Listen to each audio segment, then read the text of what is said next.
Hello, ladies and gentlemen. My name is Elise Vennik, and I welcome you today on Tallinna Vesi's webinar. The webinar will be hosted by the Chairman of the Board, Karl-Heino Brooks, and Chief Financial Officer, Riina Käi. Firstly, Karl-Heino Brooks and Riina Käi will introduce Tallinna Vesi's operational and financial results for the Q4 2018. Right after the presentation, we will open the floor for questions.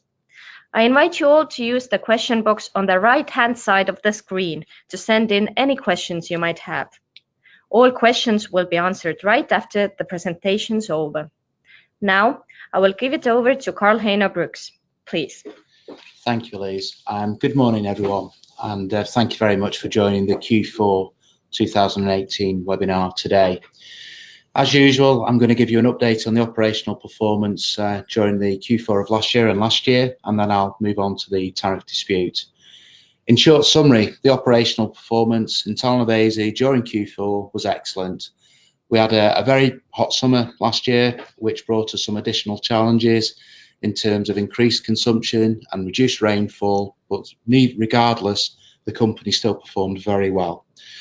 The quality of tap water last year remained very high, and the overall figure for the year was 99.93%.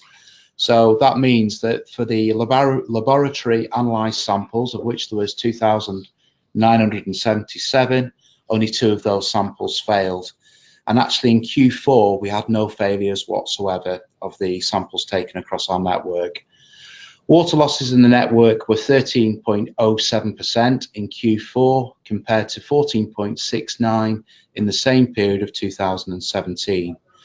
Overall leakage during 2018 was ended at 13.71%, which is the best ever performance in the company's history, and is a testament to our ongoing investments into the network and the effectiveness of our repair and maintenance regimes.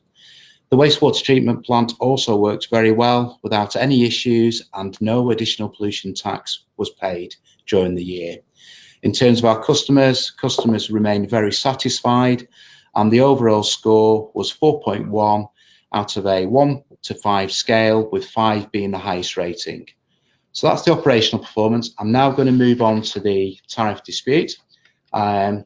Now, first of all, this is quite a complex matter, so I'm going to give you just some very brief bullets as to what's gone on, but please feel free to ask any additional questions at the end, and myself and Riina will try and help you wherever we can. So just a reminder, first of all, so on the 12th of December 2017, the Supreme Court rejected the company's cessation with respect to the ongoing tariff dispute. This means we are now regulated by the Estonian Competition Authority, as opposed to the formula contained within the original service agreement that was signed back at the time of privatisation in 2001. The tariff application process has been ongoing throughout 2018, and there has been several revisions along the way based on the feedback from the Competition Authority. On the 4th of December last year, the CA rejected the company's application with a gap in sales revenues of approximately 10 million compared to the application which we made. The company has subsequently challenged this decision to the Competition Authority, and we are awaiting a response from them. In addition to this, we were notified on the 6th of December last year that the Competition Authority intends to start supervisory proceedings that could potentially result in a precept being issued to reduce tariffs at some point in the future. The company currently has up until the 30th of January to respond to this letter. In addition to the Tallinn and Saur application, the company has also submitted additional tariff applications to cover the surrounding municipalities with which we have separate contracts. This has now been deemed a complex application by the Competition Authority, and they have up to 90 days to come back to the company with respect to our application. So that's the update on the local tariff dispute that's going on here. As you're all aware, some years ago we decided to start with international arbitration proceedings, which relate to the breach of the bilateral investment treaty between the Netherlands and the Republic of Estonia. I think, as we've said in previous briefings, we were expecting some news at the back end of last year, but sadly this has been further delayed for matters which are beyond the company's control. So no further update with respect to ICSID, but of course we will update you as soon as we become aware of anything happening in terms of the ICSID process. That concludes my part. I'm now going to hand you over to Rena, who'll take you through the finances. Thank you, Carl, and good morning to everyone. Now I would like to give you the overview of the financial performance of Aktsiaselts Tallinna Vesi in the fourth quarter in 2018. After financial highlights, I will give more detailed overview about sales and costs. The performance of the group continues to be good. Total sales revenues were 1.6% or 0.26 million euros higher than in the fourth quarter in 2017. The sales of water and wastewater services increased by 1.8% or 0.23 million euros. Increase in pipe construction and asphalting revenues was remarkable, being 8.8% or 0.13 million euros. Higher revenues were balanced by lower stormwater treatment and disposal and fire hydrants revenues from main service area. The gross profit for the fourth quarter in 2018 was lower by 4.7% or 0.41 million euros compared to the same period in 2017. The gross profit was impacted by higher chemicals, asset maintenance costs, and other costs of goods and services sold. It was balanced by higher revenues, but also by low electricity costs and pollution tax expenses. In the fourth quarter in 2018, the operating profit was 15.52 million euros lower than in the same period in 2017, being additionally to gross profit affected by the lower expense for provision formed for the possible third-party claims, which will be covered later in the presentation. It was also accompanied by higher administrative and marketing expenses. Compared to the fourth quarter in 2017, the net profit of the company was 15.45 million euros lower, being in addition affected by higher financial expenses. Now let's move on to the next slides, and I will comment on the changes in revenues and the expenses a bit closer. Let's start from the sales. Total sales revenues for the fourth quarter of 2018 increased by 1.6% or 0.26 million euros. Total revenues from water and wastewater services were by 1.8% or 0.23 million euros higher, as mentioned before, than in the fourth quarter of 2017, amounting to 13.33 million euros. As we still operate with frozen tariffs, the change in water and wastewater revenues was solely driven by the consumption. The domestic consumption from Tallinna and Saue area increased compared to the same period in 2017 by 2.7% or 202,000 cubic meters to 7.6 million cubic meters. There was also an increase of 2.7% or 69,000 cubic meters in commercial sector consumption, which amounted to 6.2 million cubic meters. The increase in domestic sector came mainly from apartment blocks. The consumption in apartment blocks increased by 1.9%, supported by increase in individual houses consumption by 12.8%.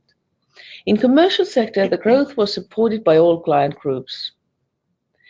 Total volumes from outside service area have shown a decrease of 18.8% to 1.96 million cubic meters compared to the comparative period in 2017, mainly from lower stormwater volumes balanced by higher water volumes sold to RA area.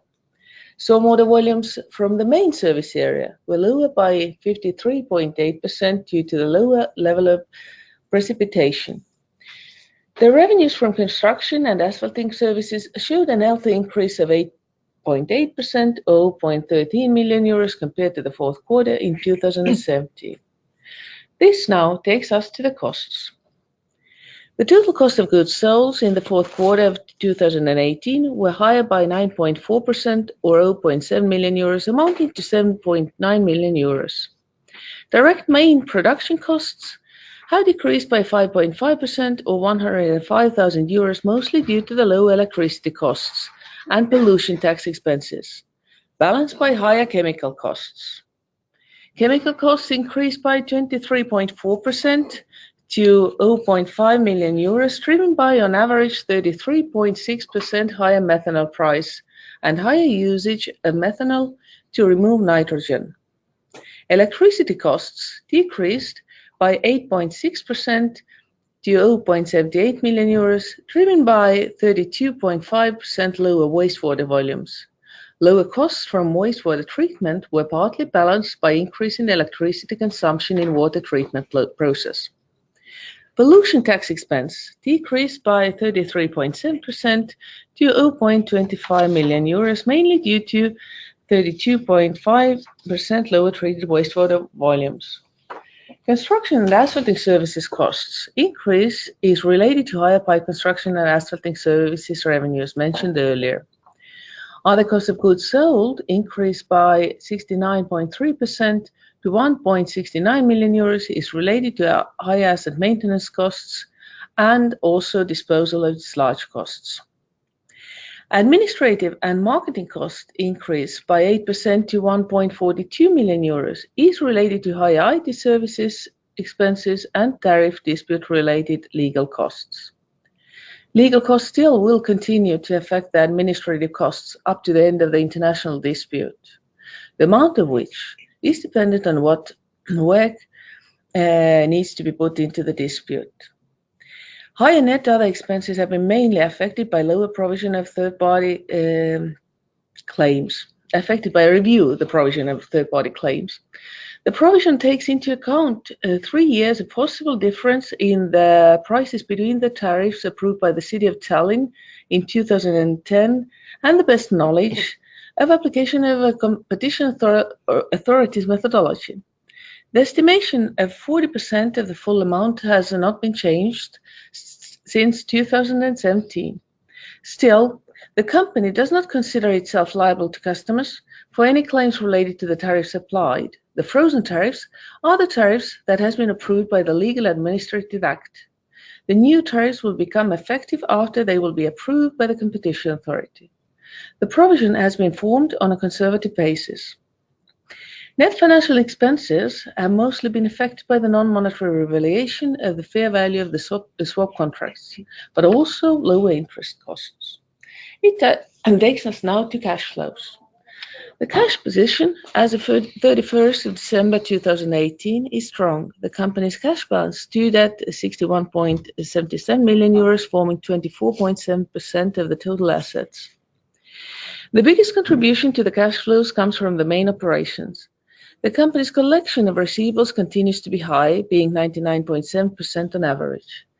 In 2018, net cash flows from investing activities resulted in a cash outflow of 6.84 million euros compared to the cash outflow of 6.99 million euros in the comparative period in 2017. The investments into fixed assets were higher by 0.98 million euros, and the compensation for pipes received were higher by 1.02 million euros. Biggest investments in 2018 have been related to reconstruction of high-voltage electrical substation in water treatment plant and Tammsaare-Tondi crossing, and also pipe reconstruction in Gonsiori Street. Financing cash flows for 12 months were lower mainly due to lower dividend and dividend income tax payment. Thank you to Carl and Riina. This concludes the presentation part of our webinar today. And I would like to invite you all to now actively ask questions from Carl and Riina. So as introduced before, we will be waiting for you to submit your questions through the question box on the right-hand side of your screens. Please, we will allow you all a minute to type in your questions. Thank you.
We have one question that we received from Sander Danil, and he is asking, what factors could influence the CA to force some temporary lower tariffs as they are allowed to do by the law? Please, Riina. Thank you, Sander. As it was mentioned earlier, our tariff application was refused by Competition Authority on 4th of December, which we appealed on 3rd of January. And there were mainly two aspects on the tariff application that we disagreed. We had a disagreement upon. One was related with the pollution tax. Namely, the company had applied for a pollution tax according to the water permit, and the Competition Authority found that to be in the different position of the company in this area. And the other area of dispute was related to capital component and the amount of capital component that should be allowed in the tariff. And those are the main areas where are the kind of a major disagreements upon. And we are still on in the process, but if we can't have an agreement and there is a lengthy discussions upon it, then according to the law, as you rightly mentioned, the Competition Authority has got a right meanwhile to set temporary tariffs. It has got a separate procedure on this one as well, and I wouldn't just go very detailed into it. But as regards to factors, those are the main kind of areas that are being under dispute. Thank you. I think we've got a similar question as well from Sander, asking if we intend to retain our position with regard to the capex part and the components. I think the short answer is yes, we intend to maintain our previous arguments and have done that in the appeal to the Competition Authority. Thank you, Carl and Riina. I hope this answers the questions submitted so far. Please, I invite you all to send us more questions. We'll give you a moment to do that. Okay, so Sander, we've another question from Sander there in relation to the international arbitration and when the decision could be announced. At the moment, I can't really say. As I mentioned in the briefing before, we were expecting something at the back end of last year. We were communicated with late in last year saying there'd been another further delay. So at the moment, I can't really give you any precise timeline as to when we're going to get the decision from the arbitration. Thank you, Carl. If any one of you has any questions, please send them in right now. We will allow another minute for you to do so. Thank you.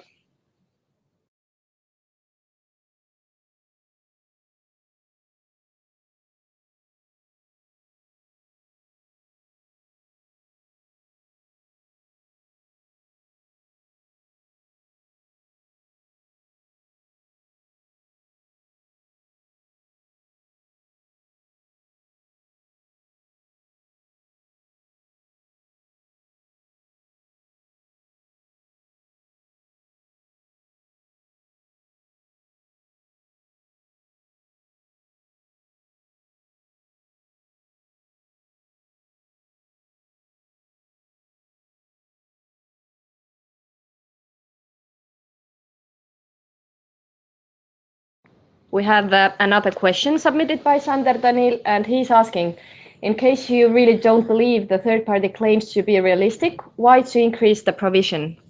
Riina Käi, please. Thank you, Sander. As regards to being realistic is something that I didn't say. I said that the company has acted legally. According to IFRS, the company needs to be prudent in its account and conservative as regards to forming the provisions when there is some probability that there might be third-party claims, and that situation occurred when we got the negative decision from the Supreme Court.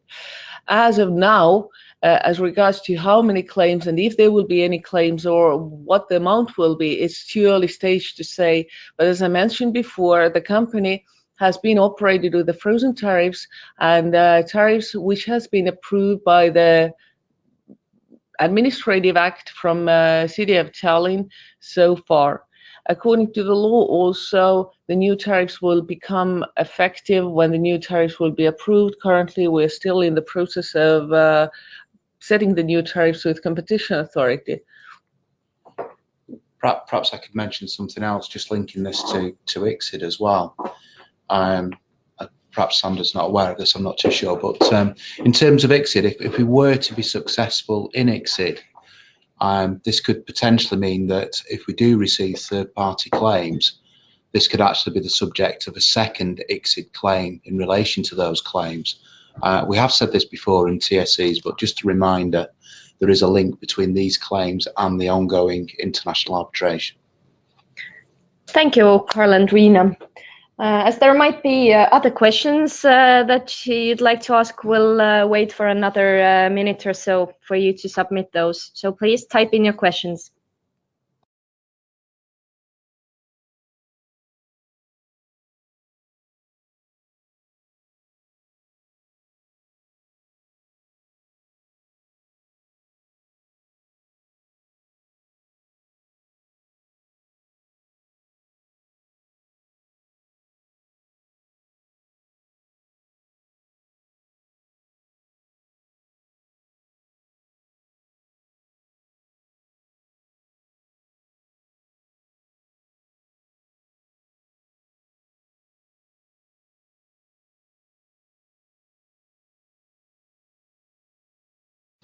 Yeah, sorry. I mean, it's a big if and a but the way I do understand it from our legal team over in London is that if we were to be successful in ICSID, then there could be a potential second ICSID claim related to any compensation claims received in Estonia. That's not fresh news. We have mentioned it before, but I think it's something that everybody should be aware of.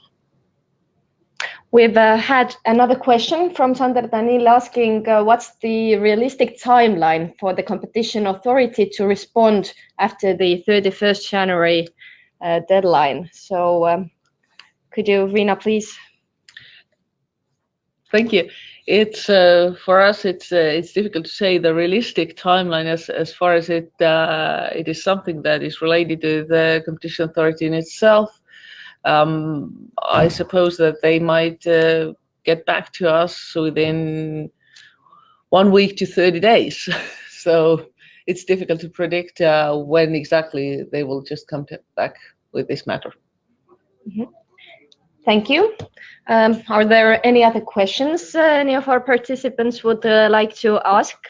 If so, then please type them in now, as we will be concluding the webinar soon.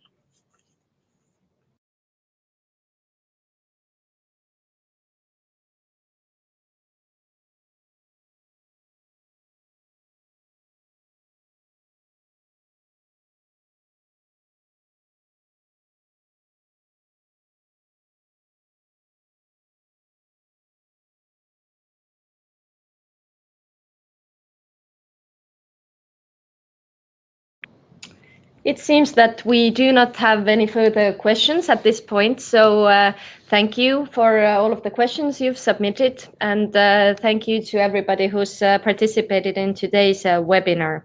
The recording of our presentation will be available in Nasdaq Baltic YouTube channel, webinar playlist shortly, and the presentation materials and reports can be found on Tallinna Vesi's webpage. Carl-Heino Brooks and Riina Gay, thank you both for the overviews, and thank you to all the participants once again for joining. Have a good day. Thank you. Have a nice day. Thank you all, and thank you very much for your questions as well today.